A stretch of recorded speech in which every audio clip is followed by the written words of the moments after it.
It began with a sound that didn't belong to the morning. The air outside was still, damp with the clinging coolness that lingered after rain, but the scream sliced through it as if the world had been holding its breath and something had decided to shatter the quiet. It was faint, too far to make out details of distress or direction, but sharp enough to freeze me in place, one hand still gripping the mug of coffee I'd been raising to my lips. At first I thought it had been an animal. Foxes had a way of wailing like people in pain, but there was something human in the pitch of it. A thread of panic, unmistakable, that wrapped itself around my ribcage and pulled. The woods lay behind my house, stretching out like an old scar into the hills. I'd walked them dozens of times, always during the day, always on familiar paths. They weren't large enough to get lost in unless you wanted to, but they had a presence I couldn't quite explain. The trees grew in a strange density, their trunks not aligned in neat columns but twisted, leaning toward each other as though whispering. I'd once thought they looked like a group of strangers pressed together in a crowded room, each with secrets they'd never share. That scream, it had come from there. I don't know why I didn't call someone first. Maybe because it felt so near. Maybe because my mind filled in a picture, someone injured, alone, needing help, and anything else would be cruel negligence. I set the mug down on the kitchen counter, grabbed my jacket, and stepped outside. The morning was gray, a thick underbelly of clouds flattening the light. The forest seemed to wait for me. The moment I crossed the property line and stepped under the canopy, the air changed. The smell was richer, layered, wet soil, rotting leaves, and a sharp metallic tang I couldn't place. The scream hadn't repeated, but I walked faster, trying to retrace the direction I'd heard it from. 15 minutes. That's what I told myself. Just enough to check. The sound of my own boots on the damp earth became too loud, so I slowed, scanning the undergrowth. Branches clawed at my jacket, small burrs catching the fabric.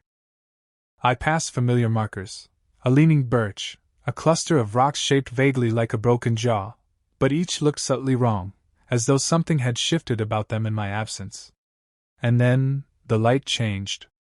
Not gradually, like clouds moving across the sun, but as if someone had adjusted the color balance of the world.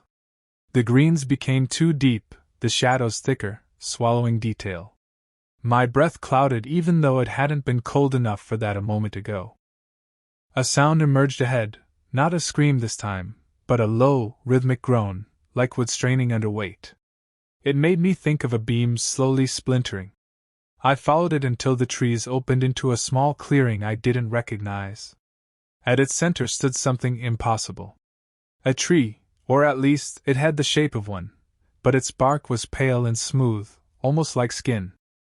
Its branches were too few, extending at unnatural angles, each ending in tangled black filaments that swayed though there was no wind. The groan was coming from it, deep in its core. I felt it in my chest more than I heard it. Something hung from one of the branches. A scrap of fabric. Red. I took a step closer. The fabric was damp. Stained. My fingers brushed it before I realized my mistake. It wasn't cloth, but flesh. A strip of skin, edges ragged, dangling like a grotesque ornament. The groan deepened, and the branches shifted. The black filaments writhed. Every nerve screamed at me to leave. I turned, retracing my steps, or trying to. The path looked different, narrower, the leaning birch now facing the wrong direction. My pulse drummed in my ears. I forced myself to focus on the ground, following the disturbed soil of my own boot prints back toward what I prayed was the edge of the forest. It felt longer going back. The air grew heavier, clinging to my skin, and the metallic tang thickened until it coated my tongue. I didn't hear the scream again, or the groan, but once, just once, I thought I heard someone walking behind me, steps syncing almost perfectly with mine before fading. Finally, the trees thinned. I stepped into open air and felt my body unclench. My house stood where it always had, familiar and ordinary. I exhaled, almost laughing at how quickly my heartbeat was slowing. 15 minutes, I thought. Just a strange, unsettling detour. But when I opened my front door, the smell hit me first, stale air, like a room long shut. My coffee mug on the counter was empty, the coffee ring dried and cracked. And there, on the kitchen table, was a stack of mail that hadn't been there when I left. The top envelope bore a date. 4 days later. At first, my brain did what it always does when something is too strange to process. It reached for the smallest, safest explanation. I thought maybe I'd misread the date on the envelope. Or maybe the neighbor's kid had played some odd prank, sneaking mail onto my table while I was outside. But the air inside the house told a different story. It was heavier, like it had been sitting in stillness for too long. The faint scent of coffee that should have been warm and familiar was stale, thin, barely there. My living room, unchanged in layout, looked subtly wrong, as if the space had been photographed and reproduced from memory by someone who didn't quite remember all the details. My eyes caught on the clock above the doorway. The second hand wasn't ticking. I stepped closer. The time read 6:42 a.m., which had been correct when I left. But when I reached up to tap the glass, the second hand jumped, not smoothly forward, but in one jerking leap that landed it 4 days later on the small calendar dial at the bottom. 4 days. It sat in my chest like a swallowed stone.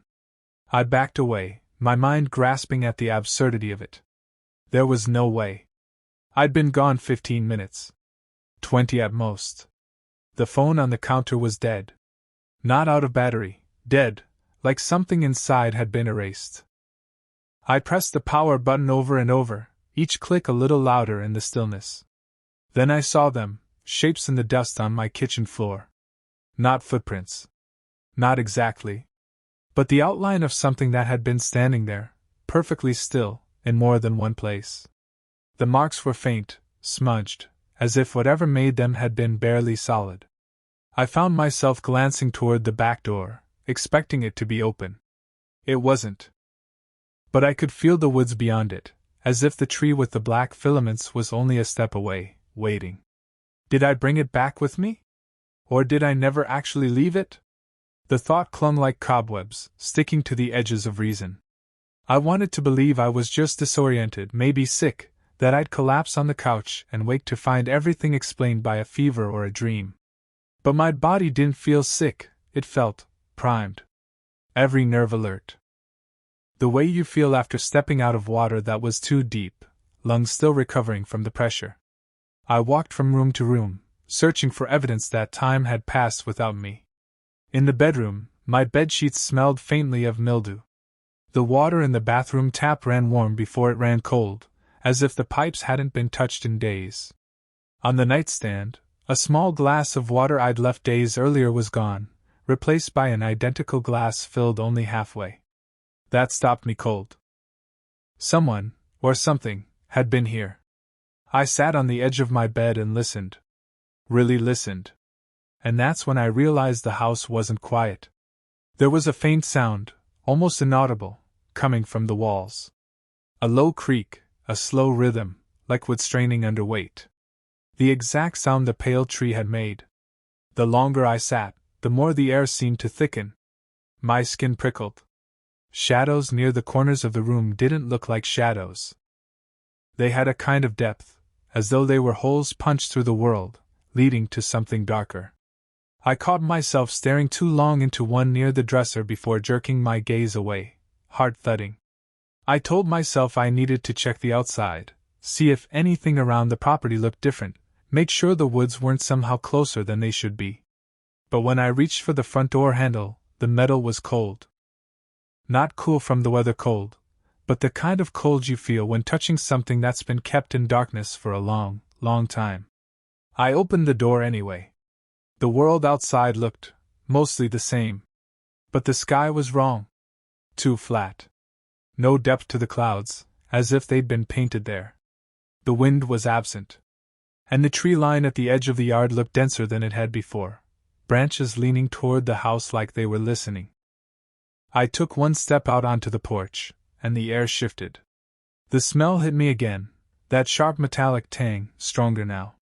My knees wanted to lock, to keep me still, but I forced myself forward. Something moved between the trees. Not a deer. Not a person. It was taller than either, but thinner, like it had been drawn in haste and the lines didn't quite connect. It didn't move toward me. It moved away. Slowly. Deliberately. Leading. And some part of me, something deeper than thought, knew that if I followed, I wouldn't be coming back. Not in 15 minutes. Maybe not at all. That's when I heard the scream again. Closer this time. The scream cut through me before I even realized I'd moved. My boots hit the porch steps hard, the wood groaning beneath me, and then I was crossing the damp grass toward the tree line, jacket unzipped, breath quick in the cold-smelling air. I didn't remember deciding to go. My legs just carried me. I think now that the scream wasn't meant to call for help. It was meant to pull. The woods accepted me faster this time. The light shifted before I was more than a few steps in, as though I'd crossed some invisible curtain.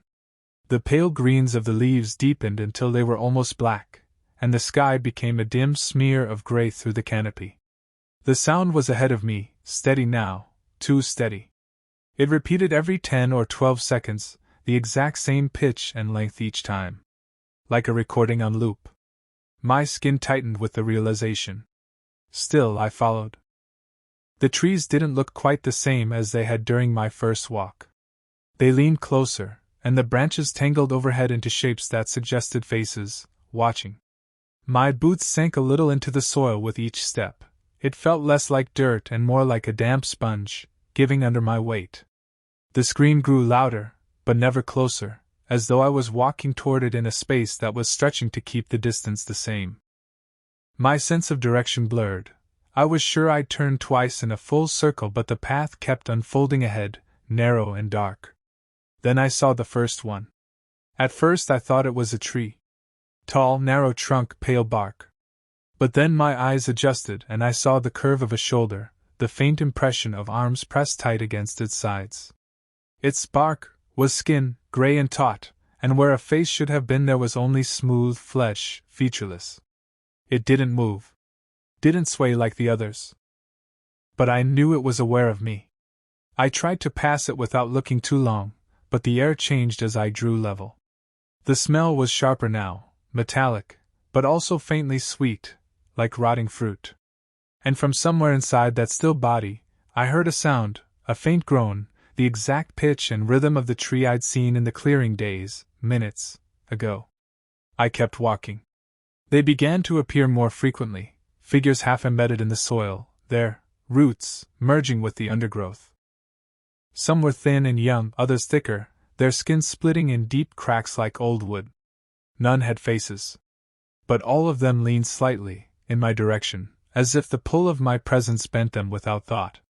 The scream finally stopped. The silence afterward was heavier than the sound had been. I should have turned back then, but the path opened into another clearing, the same clearing, I realized, with the pale, wrong tree at its center. Only now it was different. The black filaments hanging from its branches writhed like they were underwater, and at the base of its trunk, something was growing. It took me a long moment to understand what I was looking at. The shapes weren't part of the trunk, they were people. Or had been people. Their torsos were emerging from the bark, skin stretched tight, eyes closed, mouths sealed over as though by wax. Their arms were pinned to their sides, fused to the wood. I recognized one of them. Her hair was the only reason I knew, thick, dark, curling just at the ends. A woman I'd passed at the small grocery store in town, 2 weeks ago. She'd been standing in front of the produce, debating between 2 apples, smiling absently at herself. Now that same hair framed a face trapped in silence, her body slowly being swallowed. Something brushed my ankle. I looked down expecting a root, but it was a filament, thin and black, wriggling like a living thing.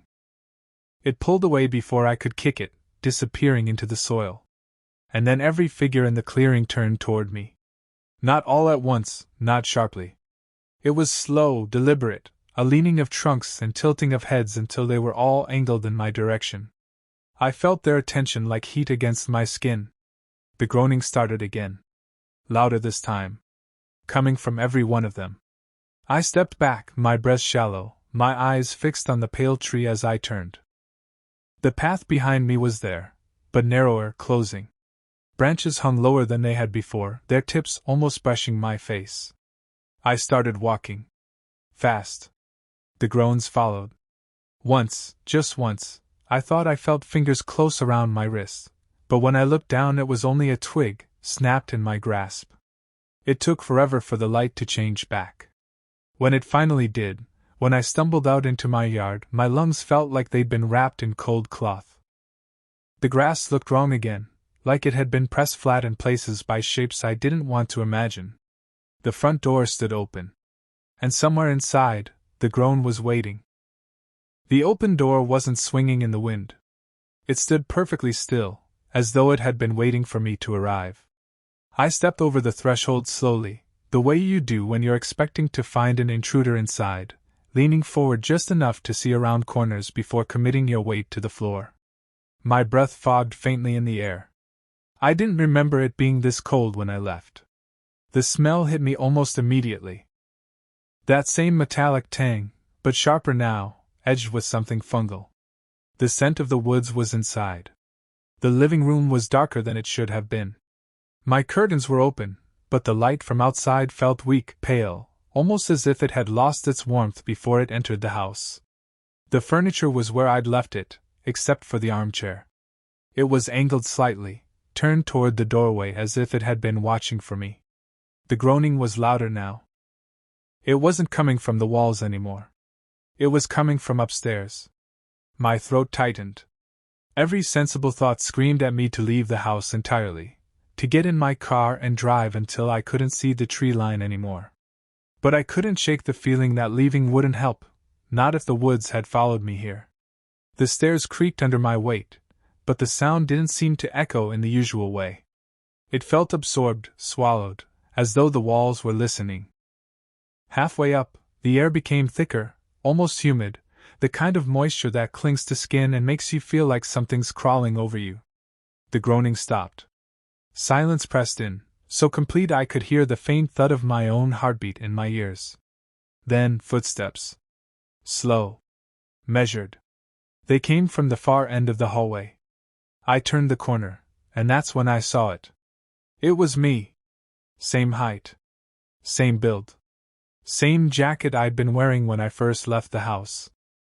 But the face was wrong. It was almost right, almost perfect, but the eyes were too deep in their sockets, their whites faintly yellow, and the skin had that same pale, bark-like quality as the figures in the woods. Its mouth was closed, but it stretched at the corners in a way mine never could, like the skin there was too tight, too new. It didn't speak. It just looked at me. For a moment I thought it might move toward me, but instead it took a slow step backward into my bedroom. The door swung shut behind it without a sound. I stood frozen. My own breath sounded unnatural in my ears, too fast, too loud. When I finally forced myself forward, my hand hesitated on the bedroom doorknob. The metal was icy, and beneath that cold there was a faint vibration, like something breathing on the other side. I opened the door. The bedroom was empty. Except, it wasn't the same bedroom. The walls were wrong, the color faded to a dull, damp green. The window was gone. And where my bed should have been, there was only a patch of dark soil, pulsing faintly as though it had a heartbeat. Roots emerged from the soil and disappeared into the floorboards, vanishing into the walls. I could hear them creak as they shifted. The air here was almost unbreathable, heavy with that sweet metal scent. In the center of the soil was a small sprout. Pale. Smooth. It was shaped like a human finger. I backed out of the room, pulling the door shut, my stomach twisting. My skin felt too tight over my bones. When I turned to go back downstairs, the hallway was longer than it should have been. The end of it seemed to bend away, curving into shadow. I walked faster, but the angle kept shifting, the distance stretching. Somewhere behind me, the groan returned, soft at first, then louder, until it felt like it was inside my head. My steps quickened. I didn't look back. When I finally reached the stairs, the light outside had changed again. It was no longer morning. Or afternoon. It was that strange, flat gray that comes just before night, though the clock on the wall read the same time as when I'd left earlier that day. My hands were shaking by the time I reached the front door. The knob was warm now.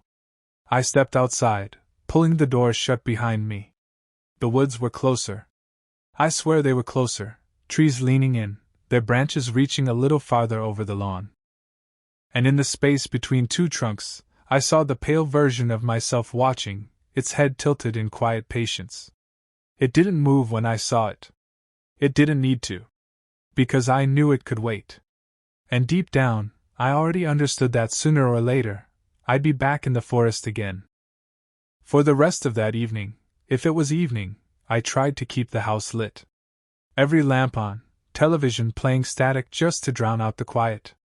But light didn't help. The shadows didn't behave the way they used to. Some clung to the corners, too deep and too still. Others shifted when I wasn't looking, long thin shapes stretching toward me before snapping back to where they'd been. The smell, the same metallic rot of the forest, never faded, no matter how wide I opened the windows. I didn't sleep. I sat in the kitchen, my hands wrapped around a mug of tea I never drank, eyes locked on the back door. The woods felt nearer with every hour. Sometime after midnight, I heard movement upstairs. Not footsteps, something softer. The sound of weight shifting from one side to the other. The floorboards gave little sighs under it, as though relieved. And then I heard my own voice. It was faint, muffled, but I recognized the tone immediately. I was speaking words I didn't understand. They were too soft to make out fully, but they had a rhythm, slow, coaxing, like someone whispering to a frightened animal. I should have gone to the door, should have confronted it. Instead, I sat frozen, every muscle locked, listening as my own voice moved across the ceiling above me. I don't remember falling asleep, but I woke at the kitchen table with the gray light of early morning pressing against the windows. My tea was cold. The house was silent again. I thought maybe it was over, until I found the mud. It trailed from the back door into the living room, small patches like footprints but wrong in shape, too long, the heel tapering into a point. They led straight to the hallway that went upstairs. And there, halfway up the stairs, I saw something I still wish I hadn't. A fingernail. Not dirty. Not broken. Perfect. Pale. Smooth. It lay on the carpet like it had been placed there for me to find. That was the moment I understood. Those 4 missing days weren't spent unconscious or gone. I had been somewhere. Somewhere that grew people. The sprout in my bedroom, shaped like a human finger, it wasn't just a grotesque imitation. It was me. Or the start of me. A second version, growing quietly in the soil of whatever place those woods led to. And I think the thing that came back wearing my face wasn't a perfect copy yet. It was unfinished. That's why it hadn't replaced me immediately. It needed time. It needed to finish what it started during those 4 days. Now I see it every night. Sometimes outside the tree line, sometimes in the reflection of the dark window glass. It never gets closer than the yard. But each time I see it, there's a new detail smoothed into place. Eyes a little less deep, skin a little less taut, the smile just a little more like mine. When it's perfect, I think it'll stop waiting. And when it does, I don't think I'll be the one walking out of my own house.